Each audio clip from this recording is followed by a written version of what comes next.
Yeah, so thank you for the introduction. I'm very delighted to be the part of this online conference. And today I'm going to talk about quantum contextual observables, their certifications, and some of their applications. Okay. So yeah, so I have been working on quantum information computations and foundations of quantum mechanics. These are the topics that I work on. In particular, one of my favorite topics is to work on the interface between quantum information and foundations. And today's talk will be in this particular area that connects certification of quantum devices and quantum contextuality or quantum non-classical correlations. And this talk will be primarily based on these two papers. This one was published last year, and this is published very recently. Yeah. So I will start from very basics, and then I will go into the technical results. Okay. Okay. So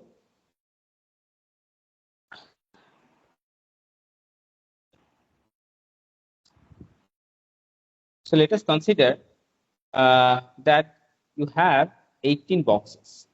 Okay. And if you open any of the boxes, then you will see either 0 or 1. Okay? Either you see value 0 or 1. Okay? And in each run of the experiment, you can choose 4 boxes out of those 18 boxes.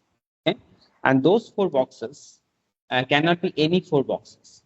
So you can open 4 boxes that are connected by a color line. Okay?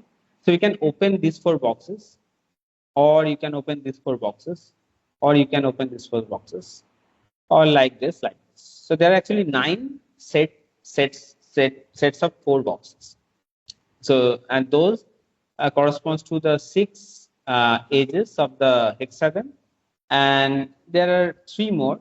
For example, these 4 boxes you can open. These are connected by this color line. You can also open these 4 boxes, and you can also open these 4 boxes. Now, in each run of the experiment, you choose to open 4 boxes, and what you see is that exactly one of them contains value 1, and other 3 contain value 0. Okay. So, for example, if you choose to open these 4 boxes, then you can observe that this box contains 1 and this 3 box contains 0. Now, this actually happens every time, irrespective of which 4 boxes you open. Okay. That is what you observe, right? Now, when you try to explain this thing, then you see something strange. Okay. So, for example, let's say before you open the boxes contain some values, either 0 or 1. Okay. So, let's say if you choose to open these 4 boxes, then the value that are inside these boxes are, let's say, 0, 0, 1, and 0, right? Okay. And then if instead of opening these 4 boxes, you could have chosen these 4 boxes, right?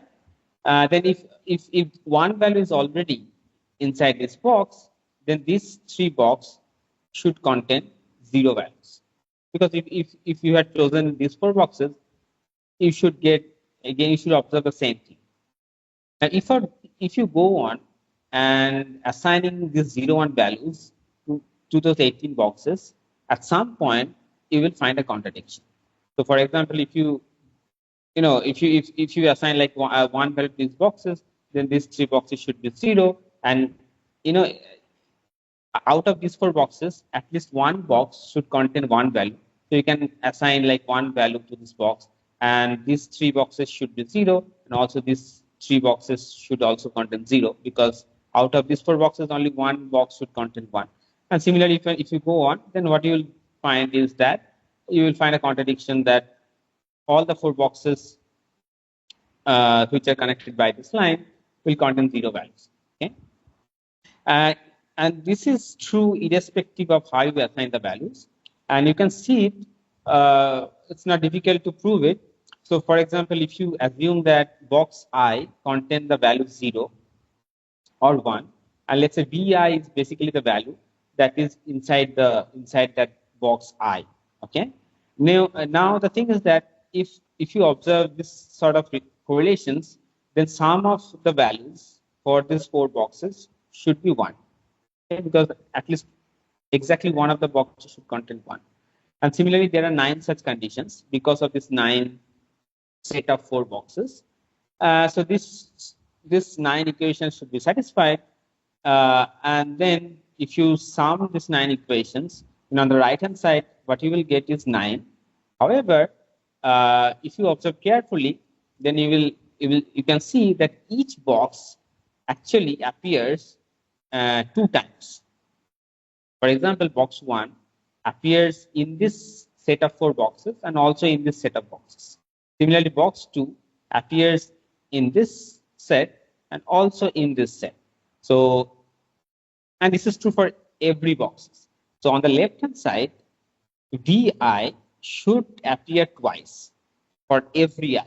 Okay, for example, v1 appears here, and again v1 appears here.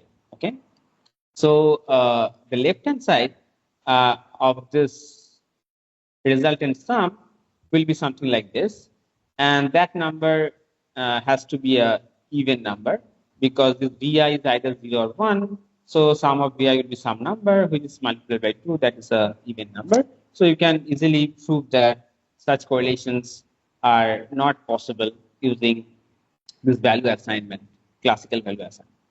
However, you can realize this correlation using quantum system. So how it is possible?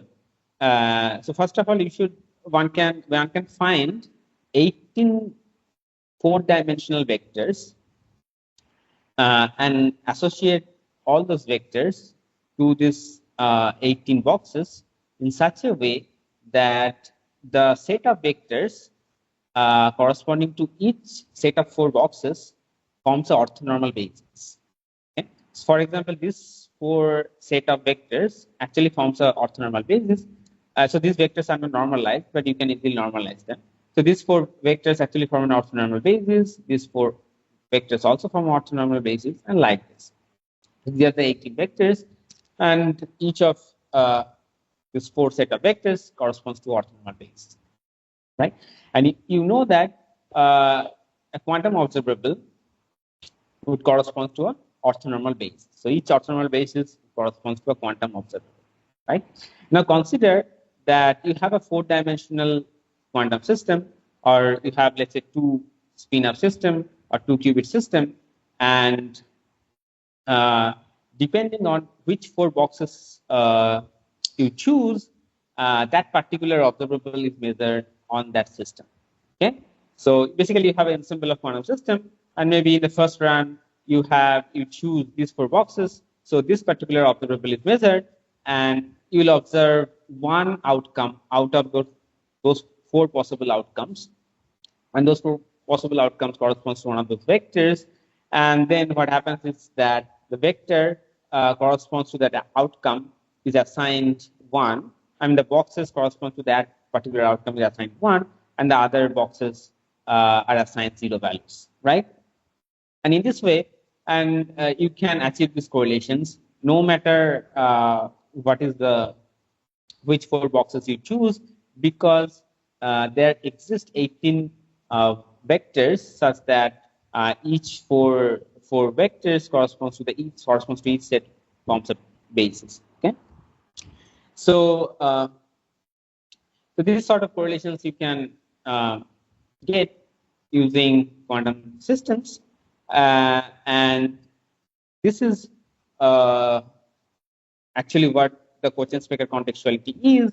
So basically, we assume that there exists a theory which assigns a predefined values to the observables, to the projectors, and the value assigned to each projectors should not depend on the projector belongs to which basis. For example, the value assigned to this vector should not depend on this vector appears in this basis or that basis. That is what the assumption of non-contextuality, and then you can show that such theory cannot reproduce all the predictions of quantum theory simply because of the existence of such 18 vectors.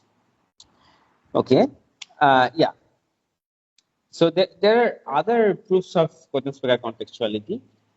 So this proof is known as the addition proof because basically you add certain relations to show the contradictions. And there is another type of proofs which we call the multiplicative proofs. And the most famous example of such proof of quantum-spacer contextuality is the Paris-Marmin magic square. So again, let's say you have 9 boxes, and if you open any of the boxes, you see either plus 1 value or minus 1 value.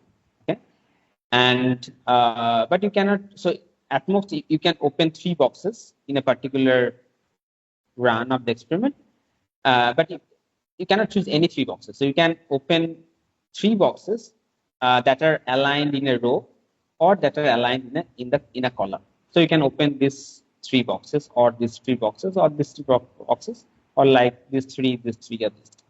There are basically 6 set of 3 boxes that you can open at the same time, and each box basically gives you either plus 1 or the minus 1 value. Then what you observe is this, that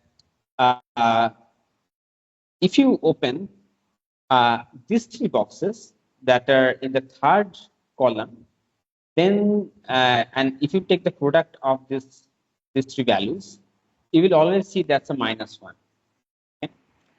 However, the other 3 boxes always gives you a product of plus 1 values. Okay? That is what you observe. Now again, when you try to explain this, you will find something strange. Okay? Because let's say VAI is basically the value that is inside the box I. Okay, so it is either plus 1 or minus 1. So the multiplication of these 3 values should be 1, and like this, and the multiplication of these 3 values is 1, 1, and multiplication of these values is minus 1. And then if you basically product all those values, on the right hand side you will get a minus 1. However, on the left hand side, each of the values will appear twice, so it will be a square number, and that will be a even number. Okay, you will find a contradiction. But again, such correlations you can achieve using quantum systems. So let's say you have again a 2-qubit quantum systems, and when you choose like this particular box, what happens is that this particular observable is measured on that box on that physical system, and each of the observable actually has a plus minus 1 eigenvalues, and basically the outcome of that measurements will be shown in the box. Okay, and you can check that the observables that are in each row and each column, they commute with each other. So like these 3 observables, they commute with each other. This 3 and this 3, and similarly this 3, this 3, this 3, they commute with each other. So you can measure the 3 observables that are in a row or in a column at the same time. And moreover, if you multiply these 3 observables, you will find that it is nothing but identity cross identity, which basically means that if you multiply the outcome of these 3 measurements, it will be always 1, no matter what is the state of the system. So because the expectation value is always 1, because the multiplication is 1. And similarly, the 3rd column, if you multiply these 3 observables, you will get minus identity. So the product of the measurement results will always be minus 1. Good. So this is the Paris-Marmin magic square, and There are lots of proofs of such magical correlations, which was first actually shown by Cochin and Specker in 1967. And Cochin and Specker took actually 117 vectors in dimension 3 to show such contradiction. But after that, a huge, like lots of proofs have been proposed, and each of the proof, Cochin Specker contextuality proof, you can represent it by a graph, and it's very interesting to study the properties of those graphs and other things. Okay, so if you're interested in the Cochin Specker contextuality, then you can look at this particular review. Okay. Yeah. So, and then like any other results in quantum foundations, this results also actually took some time to get recognition, although it was first proposed in 1967, and it's only the last decade or so people have realized that Cochin Specker contextuality plays a very important role in quantum information and computation. So here I have just listed only very few papers that points out that how important Cochin Specker contextuality is in quantum information computation. Okay, so including this is one of our results which was published a couple of years before. Yeah. Good. Okay. So now we consider this following problem. So you have this Peres-Marvin magic square. Okay. Yeah, you have this Peres-Marvin magic square. These are made of this 9 set of observables, and this is the structure of the Peres-Marvin magic square. Now, what you can do, you can transform this 9 observables in this following way. Okay, so you have this observable AI, and then let's say you have an ancillary system. Okay, you have an ancillary system, and you are not measuring anything on the ancillary system. So actually, you are measuring identity on the ancillary system, and in the Heisenberg picture, this entire observable evolves under certain through time. Okay, so the observable becomes like this, those 9 set of observables. Okay. And this unitary actually is the unitary transformations corresponds to that time evolution. That could be anything, and this ancillary system also could be anything. Okay, it could be the environment or some particular ancillary system. So effectively, you will find this the new set of 9 observables, right? Okay, and it's very easy to check that this new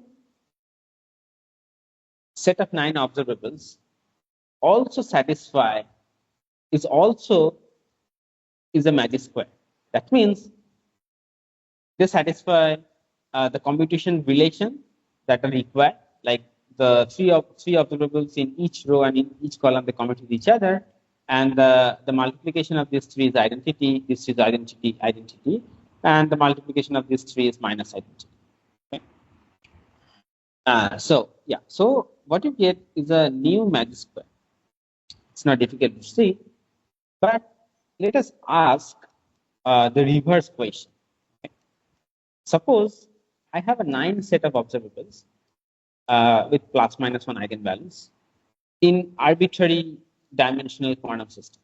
It could be like 100 qubits or measuring on 100 qubits or some d-dimensional quantum system, right? But I know that this 9 set of observables is a magic square. That means it satisfies those properties. Now, the question is, does there exist any unitary such that I can bring back those 9 set of observables into the reference magic square? Okay. So in particular, there exists any exist any unique unitary for any of this magic square, such that if I transform this 9 set of observables, I will get back this particular 2-qubit observables times some identity. Okay.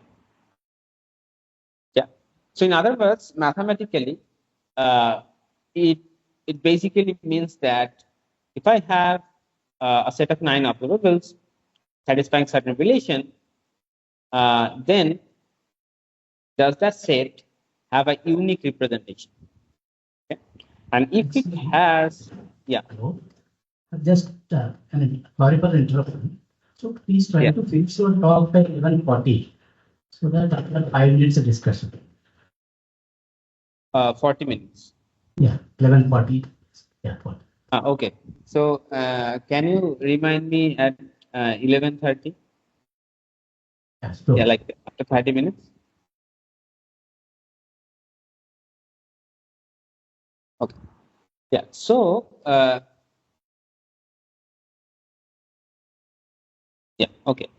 So yeah, and then if it has this unique representation, we call it that it is rigid. Okay. This magic square is rigid. And it turns out that it is indeed has unique representation.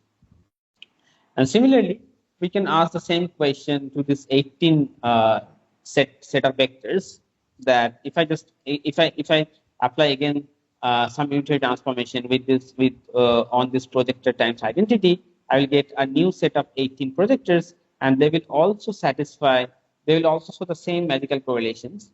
But then the question is that if I have this 18 set of projectors in arbitrary dimensional quantum system, then does there exist any unique unitary such that I can bring those 18 projectors into the reference set? Okay, and we have shown that this it's also true, but this is not true for any Cauchy-Specker set of vectors. Okay, but for this particular 18 set and the magic square, this is true. Yeah. So now we come to the question that how one can certify a set of quantum observables that exhibit quantum contextuality without assuming any internal working of an experimental setup. So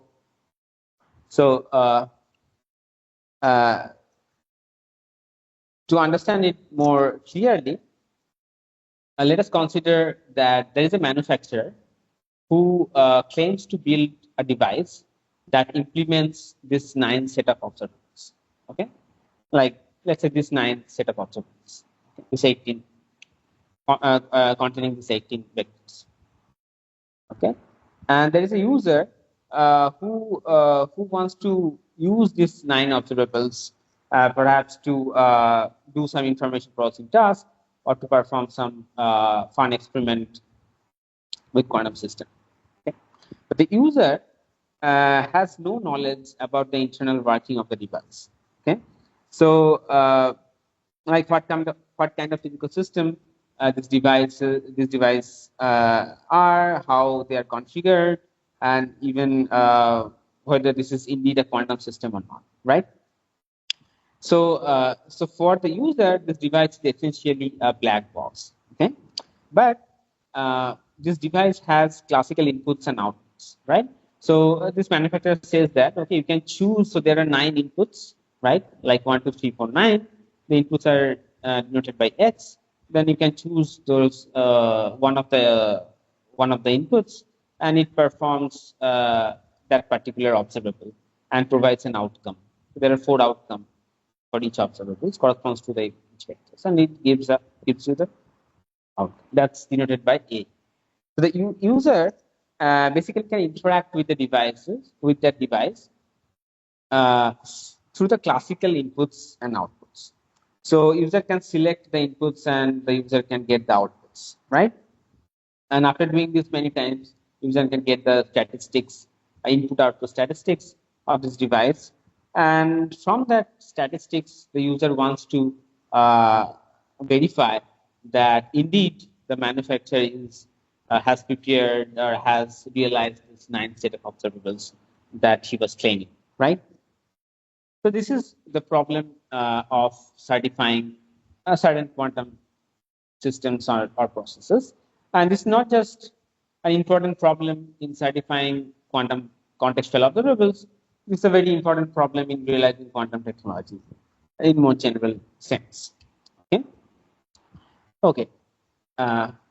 So actually, in order to the chance of in order to certify uh, any set of observables or any quantum state without assuming anything about the internal working of the devices, you have to go to the Bell setup, which is a little bit complicated setup.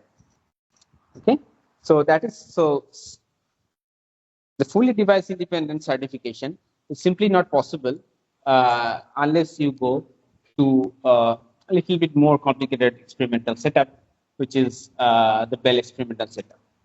So what happens here? You have an entangled system, and one of the subsystem goes to one lab. It's Alice's lab, and the Alice has one measurement device, and another subsystem goes to another lab, Bob's lab, and he has another measurement device. And again, this device has inputs and outputs, so they can choose inputs in different run of the experiments, and they can perform the experiment many times, and they can record the outcomes in each one of the experiments, and then they will get, after the experiment is done, they can communicate with each other, and what they will get is this probabilities of the outputs given the inputs. And it turns out that there are certain set of probabilities that can be achieved with the quantum systems and that are not possible to achieve by any classical system, no matter what the classical system is.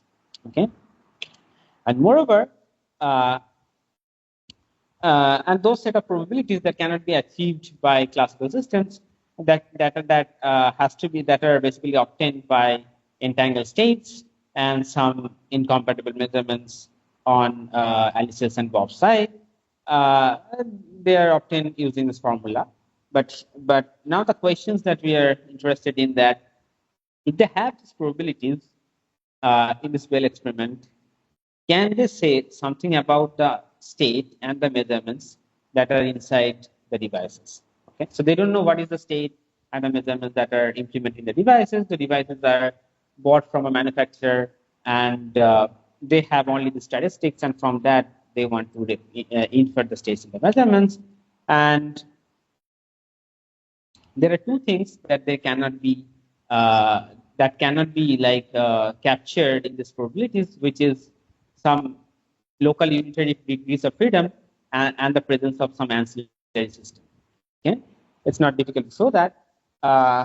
Yeah, and then self-testing or the device independent certification, or sometimes we call it the blind tomography, basically means that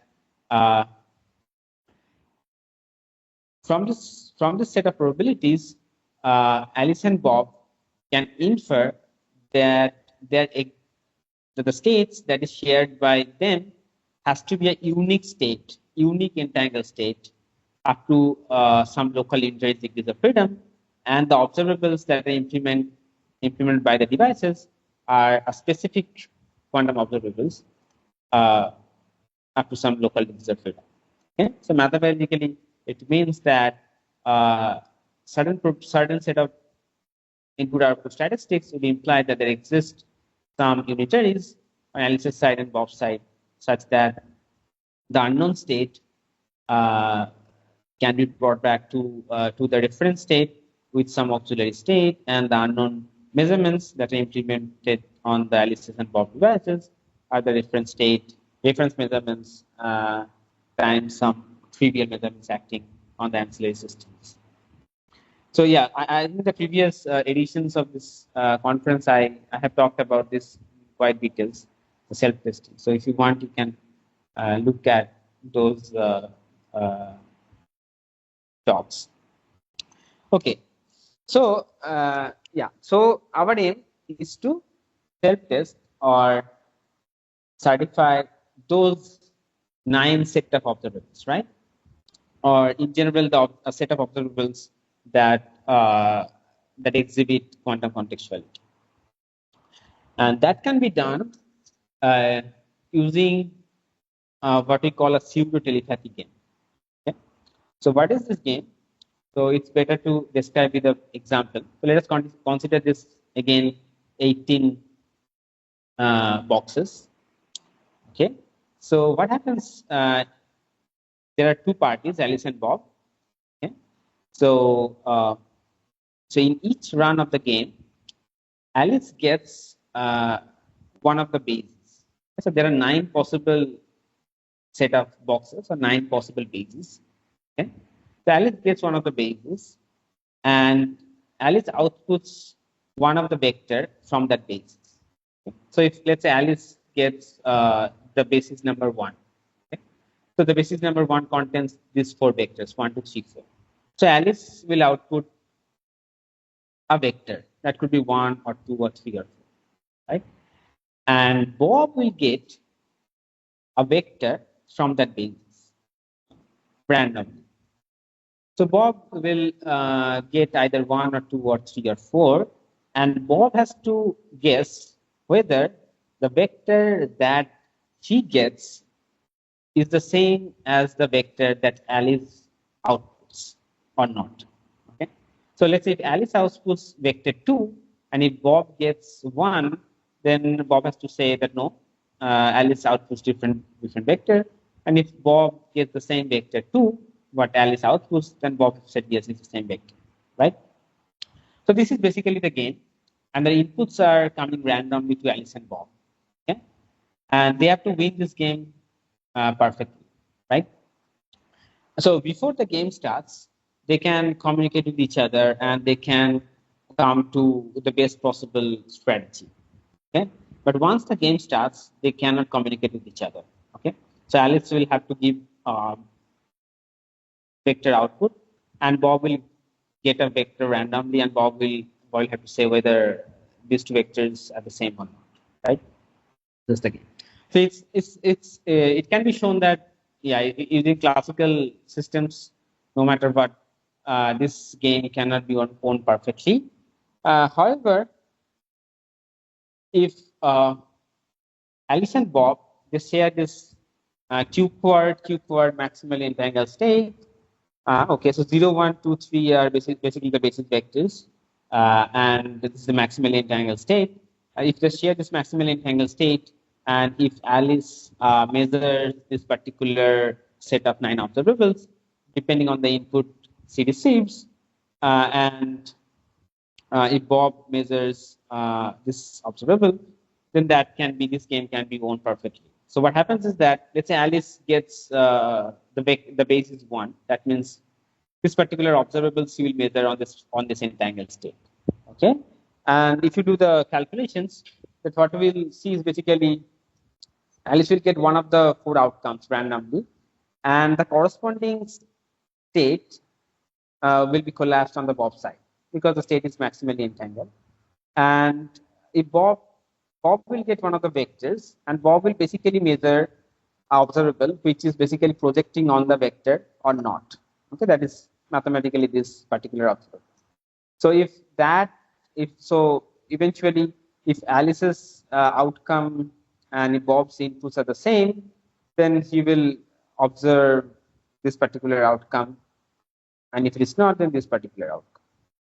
Okay, so and in this way they can win this game perfectly. Now, the thing is that you can show that whenever this pseudo-telepathy game is won perfectly, then the state and the measurements on the state that is shared between Alice and Bob has to be this particular entangled state up to some local unitary transformation, and the observable on the Alice's side has to be this 9 set of observables. That is what we have shown. So that is basically the self-testing of this 9 set of observables. And in general, it was actually pointed out before that for any Cochen-Specker set of observables, you can design a pseudo-telepathy game where quantum can provide the perfect winning strategy. But then what we have proven in general is the following statement, that if the Cohen-Specker set of observables has a unique representation of rigid that I talked earlier, then that pseudo-telepathy game gives you the self-testing of those 9 set of observables. So if the set of Cohen-Specker observable has a unique representation, then from the pseudo-telepathy game, you can self-test or certify those set of observables. Yes. So we have another 5 minutes. 5 minutes. Okay. Yeah, that's fine. So this is the most general result. And then in the another work, we have constructed a multiparty pseudo-telepathy game, which again can be won with the quantum strategy using Cohen-Specker contextuality. Because I will just again give you an example of this game, again with this 18 set of vectors. So you have this 18 set of vectors, 18, and here there are 4 players. Let's say Alice, Bomb, Charlie, and Dave. Okay? So the first 3 players, they receive 1 basis, okay, among this 9 set of bases, and they outputs 1 vector, but they receive the same basis. So in each run of the game, Alice, Bomb, and Charlie receives one basis, the same basis, but that could be random, either this basis or this basis. It's the same basis they receive, and they outputs one of the vectors from that basis. And then the Dave, the 4th party, receives one of the vector from that basis, and he outputs yes or no. And what is the winning condition of this game is Alice, Bob, and Charlie, they should they gives output as a vector, right? So the output vector should be different. So if Alice outputs vector 1, then Bob's output and Charlie's output should be different than 1. So the outputs vectors should be different. And moreover, if the vector that David receives is one of the output vectors, then he has to say that no, that this vector is not same as one of the output vectors. And if it's the same, then he has to say yes, it's the one of the same as one of the output vectors. And if the vector is not the output vectors, then you have to say no. So whether